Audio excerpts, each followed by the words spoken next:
iSmarch Technical Guide Part 5.1, Explanation of Vital Signs and Senses Data. Steps, Sleep, Heart Rate, Spo2. Steps. Within our smartwatch's firmware interface, steps are not only displayed but are also accessible through the broadcast protocol and SDK or API, providing real-time data throughout the day. Each day, the system efficiently captures up to a maximum of 65,535 steps, and as a punctual routine, it resets this count at the stroke of midnight. The watch retains this data with a 7-day cyclic coverage, incorporating an interim reset at noon daily.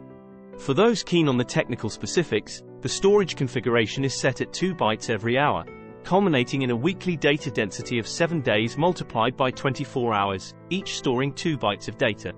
Sleep. Turning our attention to sleep metrics, both deep and light sleep data are meticulously extracted and made accessible via the SDK. Not only does the system support data acquisition in its broadcast protocol, but it also ensures seamless transmission to any Bluetooth base station or scanning device. The default monitoring window spans from 10 p.m. to 8 a.m. To offer comprehensive insight, the watch archives sleep data for a 7-day cycle, with examples being from day 1 to day 7, 2-8, or 3-9. For those diving deep into granular details, data is logged every 15 minutes, translating to half a byte. Thereby, an entire hour's sleep data encapsulates 2 bytes.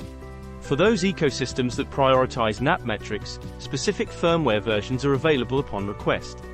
With consistent storage practices, the resultant data density sits at a robust equation of 7 days, each with 24 hours, and each hour encapsulating 4 data points, 2 bytes per data point. Heart rate. Diving into our dynamic heart rate feature, it boasts ultra-low power consumption while ensuring precision. Compatible with both broadcast protocol and application SDK, you can seamlessly gather readings. Our PPG green light module stands as the heart of this functionality. Several comparative tests with leading heart rate bands like Polar and Wahoo, under diverse scenarios including static environments, daily activities, and various sports, reveal impressive accuracies, about 93% at 5 bpm, around 96% at 10 bpm, and virtually identical at 15 bpm. By default, continuous measurements are taken, broadcasting data every 250 milliseconds, though a swifter 100 milliseconds frequency is achievable, at a 25 Hz sampling rate. To maximize accuracy, ensuring no light leakage is crucial. If placed on the arm, readings become even more precise and responsive. Our tests further prove that static heart rates closely align with readings from heart rate bands. A few quick tips. The heart rate LED should extinguish a few moments when exposed to open air. Any persistent flickering suggests hardware issues.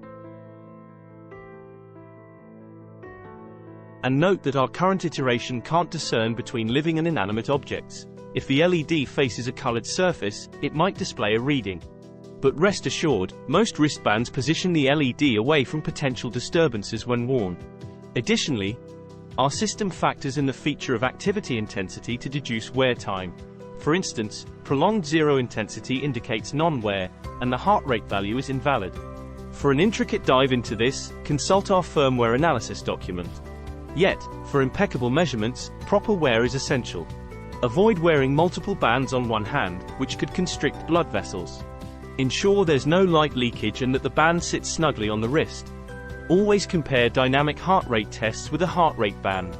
Lastly, although the red light mode exists, we recommend the green light for measuring dynamic heart rate, especially when in motion, to ensure the most accurate results. Spo2. Blood oxygen, Spo2, measurement hinges on the effective use of red and infrared light channeled through the PPG technology. While this offers the dual benefit of simultaneously outputting a static heart rate, one must remember not to rely on green light for measurements. Instead, the emphasis should be squarely on red light combined with infrared.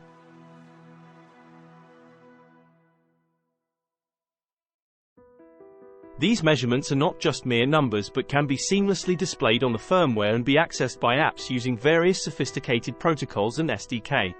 One might wonder about the ideal conditions for these measurements. The golden rule is stillness. Any movement can skew the accuracy, turning a straightforward process into a complex one. In addition, subtler nuances like the temperature of the arm or the unique blood circulation pattern of an individual can also sway the readings. These variabilities explain why some people get instant readings, while others find themselves waiting a touch longer, sometimes up to 2 minutes. And if you ever find yourself struggling to get a reading, a simple trick is to shift the device closer to the wrist joint, ensuring optimal placement. Power consumption is another aspect to consider. Measuring blood oxygen isn't a frugal affair, consuming about 800 UA of power. But there are ways around it. Some choose to rely on certain firmware versions that schedule measurements through base station commands. Others prefer the immediacy of a one-time measurement from the menu. Then there's the monitoring mode for those who want continuous output, accessible with just a prolonged touch under the interface. Regardless of the approach, a constant remains: the unwavering sampling rate of 25 Hz. Accuracy is the linchpin of these measurements. To ascertain this, a multifaceted approach is suggested. Begin by testing in an environment with reduced oxygen. Simultaneously, maintain an environment of absolute quietness.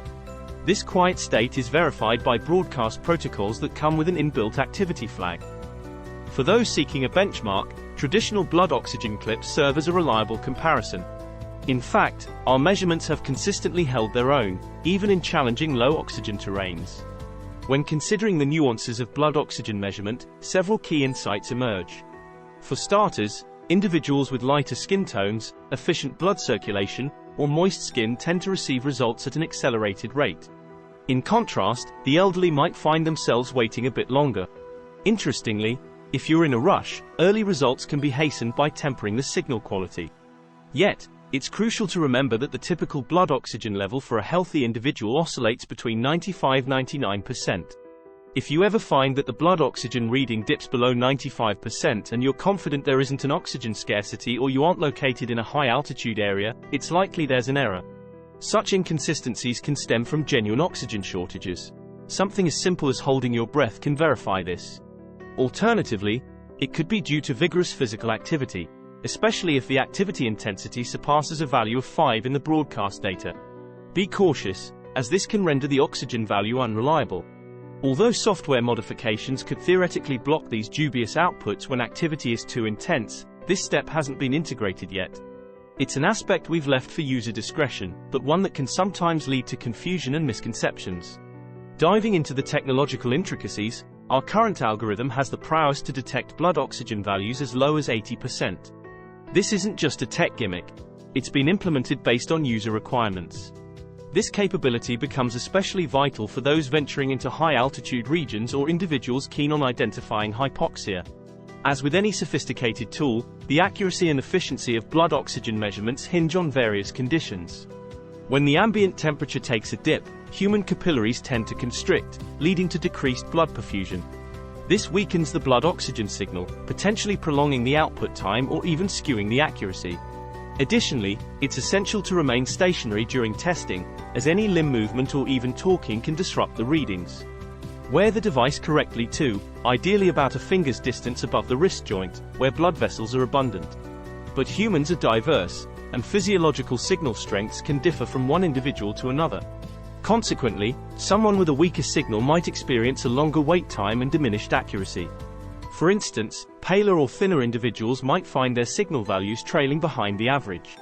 In today's bustling market, a myriad of blood oxygen solutions vie for attention.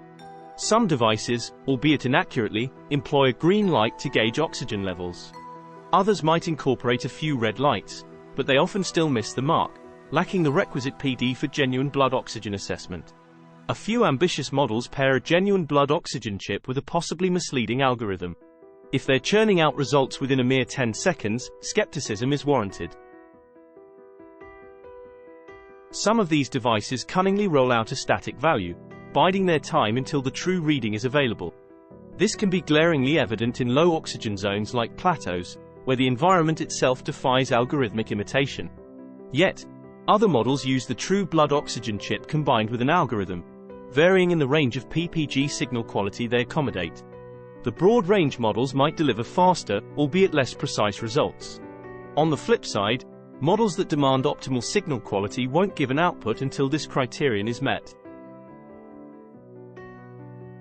We proudly align with the latter, valuing accuracy over haste.